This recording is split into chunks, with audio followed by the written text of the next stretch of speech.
I am my lover's, and my lover is mine.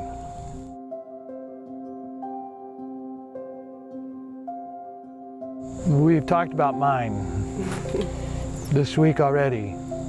We've talked about how we say that and we mean it. These things belong to us. They fit with us. We cherish them. They are precious. I am my beloved's, and my beloved is mine.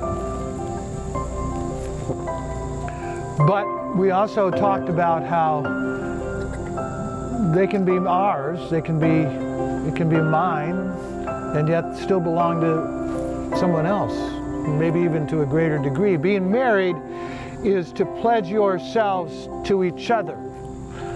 You're his, you're hers.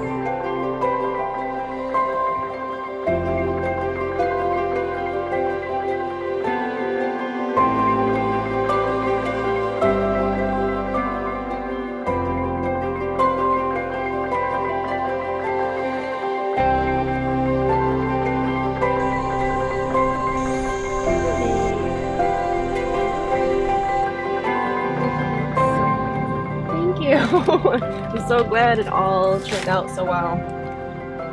Have everything planned for so long, and then when it finally gets put together, it's like, oh yeah, it's totally what I envisioned.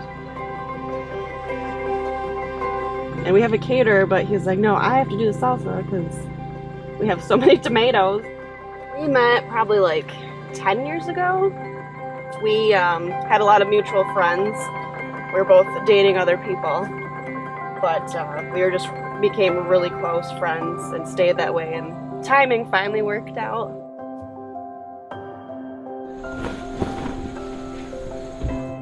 We went to Traverse City actually, and he wasn't planning on it that weekend, but it just felt right. We already had our family, you know, and already mommy and daddy, so we just thought, you know, we don't really need to wait or plan this extravagant huge wedding. We should just get married in a few months.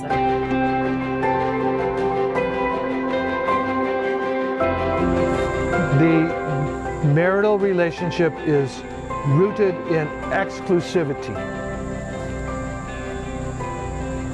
You can have others who are yours.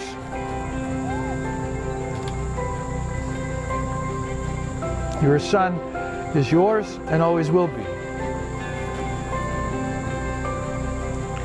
But there is an exclusive relationship between a husband and wife that this ceremony says, from now on, you're hers and hers alone. And you're his and his alone. Eric, do you here in the presence of family and friends declare your love and commitment to Sarah? Well, you ought to be holding hands while we do this. There we go. Choosing her as your life partner, and do you freely offer yourself to her and willingly accept the gift of self she offers to you? I do.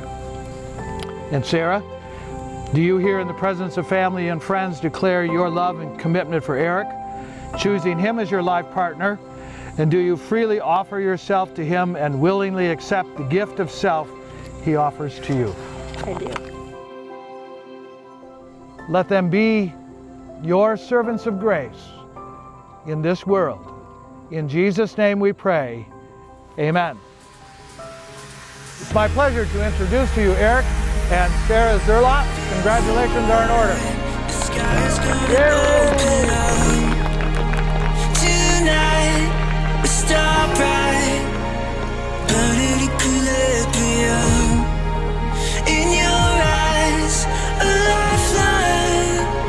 No, I'm not the only one who feels like, but it equilibrium.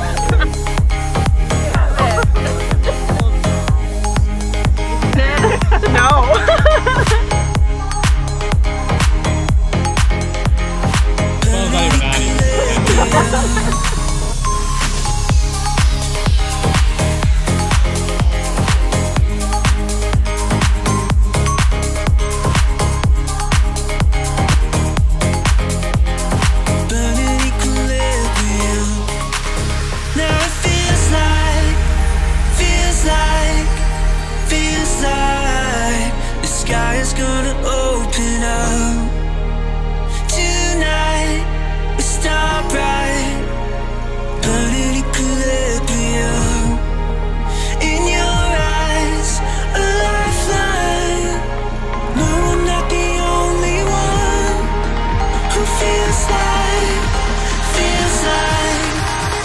burning